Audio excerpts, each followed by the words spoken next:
বিসমিল্লাহির রহমানির রহিম। আসসালামু আলাইকুম ওয়া রাহমাতুল্লাহি ওয়া বারাকাতুহু। সম্মানিত আমার ভালোবাসার মানুষগুলো, আপনাদের সবাইকে আজকে দেখাবো পেঁপে চাষাবাদ সম্পর্কিত বিভিন্ন তথ্য এবং রোগবালাই সম্পর্কিত। পেঁপে চাষ করতে পেঁপে অত্যন্ত মানুষের জন্য, আমাদের সমাজের জন্য অত্যন্ত পুষ্টিকর এবং খুবই প্রয়োজনীয় একটি খাদ্য উপাদান।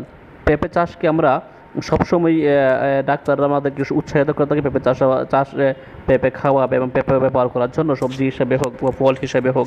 কিন্তু পেঁপে চাষাবাদ সম্পর্কিত আমরা যারা যে মোটামুটি চাষ করি, বা পেঁপে যারা আমরা ছাদ বাগানে করতে পারি, পেঁপে আমরা বিভিন্ন জমিতে করতে পারি, পেঁপে আমাদের মোটামুটি ঘরের সামনে করতে পারি, বাড়ির সামনে করতে, বারান্দায় করতে পারি, বিভিন্ন জায়গায় কিন্তু আমরা পেঁপে চাষ করতে, সেজন্য বেশি জমির প্রয়োজন হয় না, সামান্য একটু জায়গা হলেই আমরা পেঁপে চাষ করতে পারি। সেক্ষেত্রে আমাদেরকে যে বিষয়গুলো লক্ষ্য রাখতে হবে যে পেঁপে চাষের ক্ষেত্রে আমাদেরকে বিভিন্ন রোগবালাই আক্রমণ করে। পেঁপে চাষ করতে গেলে জমি প্রস্তুতির ক্ষেত্রে উঁচু জায়গা নির্বাচন করতে হবে, ছায়া না থাকে যেন, রোদ রাখে যেন, সেই জায়গা নির্বাচন করতে হবে।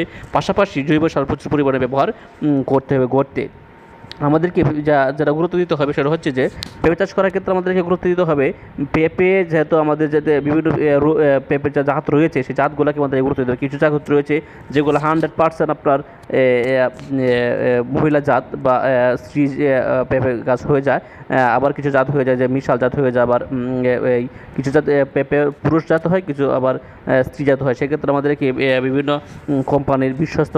বিশ্বস্ত নার্সারিদেরকে আমাদেরকে যাচাই করে করতে হবে।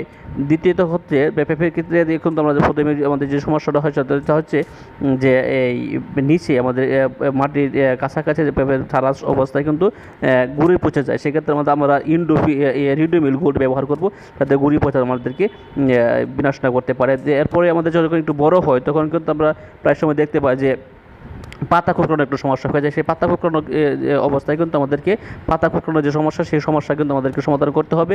এক্ষেত্রে মাকড়সা নাশক নিতে হবে, একামাইট প্লাস দেওয়া যায়। তারপরে মাকড় নাশক বিভিন্ন এই বাজারে কীটনাশক রয়েছে সেগুলো ব্যবহার করতে পারি। এরপরে যে সমস্যাটা হয় সেই সমস্যাটা হচ্ছে যে পেঁপে চাষের ক্ষেত্রে আমাদের আরও যে সমস্যাটা হচ্ছে যে পেঁপের ক্ষেত্রে দেখতে পাই যে আমরা পাতা কুঁকড়ানো যে হয়ে যায়, পাতা হলুদ হয়ে যায়।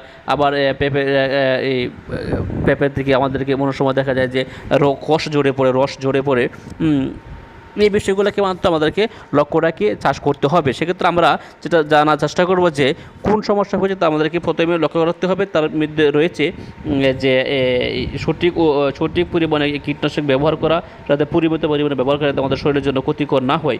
এক্ষেত্রে যখন আমরা যদি কোনো জায়গায় 2-3টা গাছ লাগিয়ে থাকি, সেক্ষেত্রে কিন্তু আমাদেরকে লক্ষ্য রাখতে হবে যে একটি পুরুষ গাছ, দুটি পুরুষ গাছ যদি একসাথে হয়, তাহলে কিন্তু আমরা দুটি পুরুষ গাছে কেটে দেবো এবং একটি স্ত্রী গাছ রাখবো, দুটি স্ত্রী গাছ থাকে একটা কেটে দেবো। আবার দেখা যায় যে 10-15টা পর একটা পুরুষ গাছ আমরা রাখতে পারলে ভালো হয়, পরাগায়নের জন্য ভালো হয়।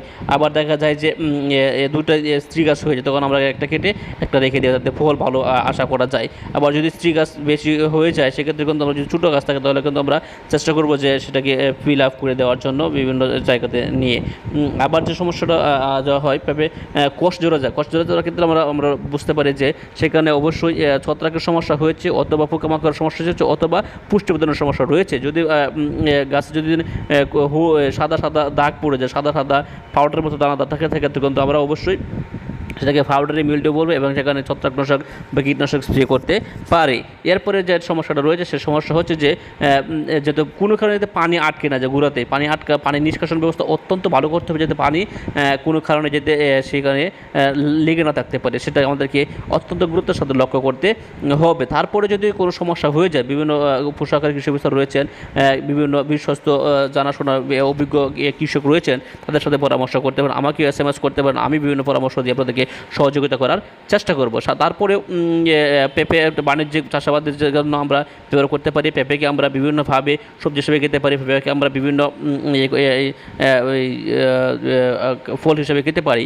বিষয় হচ্ছে যে পেঁপে চাষ করার ক্ষেত্রে যে সমস্যাগুলো হয় সেই সমস্যাগুলো অত্যন্ত লক্ষ্য রেখে আমাদেরকে চাষ করতে হবে, যাতে আমাদের কোনো সমস্যা না হয়। এই বিষয়গুলো আমরা যদি লক্ষ্য রেখে চাষ করতে পারি, তাহলে আশা করি যে পেঁপে যে সমস্যা রয়েছে সেই সমস্যা আসলে থাকবে না। পেঁপেতে আমাদেরকে আরেকটা যে বিষয় লক্ষ্য রাখতে হবে, প্রথম পেঁপের গুঁড়ায় আমরা যদি বেশি পরিমাণে ছাই ব্যবহার করি বা পটাশ ব্যবহার করি, সেক্ষেত্রে কিন্তু এই মোটামুটি ভালো ফলন পাওয়া যায়। তারপরে আমরা ব্যবহার করতে পারি যে মোটামুটি ভিটামিন ব্যবহার করতে পারি, মিরাকুলান ব্যবহার করতে পারি, ফ্লোরা ব্যবহার করতে পারি, ফ্রুটোজিন ব্যবহার করতে পারি। এগুলো কিন্তু পেঁপের জন্য অত্যন্ত গুরুত্বপূর্ণ। পিজিআর যদি দেওয়া হয় পেঁপে গাছে তাহলে কিন্তু বেশ ভালো পরিমাণে ফলন আশা করা যায়। আর এরপরে যদি কোনো রোগবালাই হয় বা রোগের উপসর্গ দেখা দেয়, আপনার তাৎক্ষণিক বিভিন্ন ইন্টারনেটের মধ্যে দেখতে পারবেন, বিভিন্ন উপসহকারী কৃষি অফিসার রয়েছে, তাদেরকে আপনারা তাদের সাথে আপনারা কথা বলতে পারেন। তা মোটামুটি তারা সঠিক পরামর্শ দেওয়ার মাধ্যমে আপনাদেরকে উপকৃত করার চেষ্টা করবে। এগিয়ে যাবে দেশ, তার এগিয়ে যাবে কৃষি, এবং কৃষি সমৃদ্ধ হবে আমাদের সোনার বাংলাদেশ।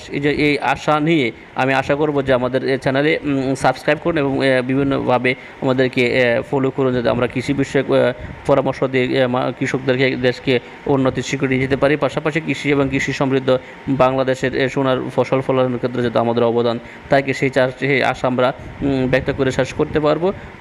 আমরা ধন্যবাদ সবাইকে যারা সাবস্ক্রাইব করেছেন, দেখেছেন। আসসালামু আলাইকুম ওয়া রাহমাতুল্লাহি ওয়া বারাকাতুহু।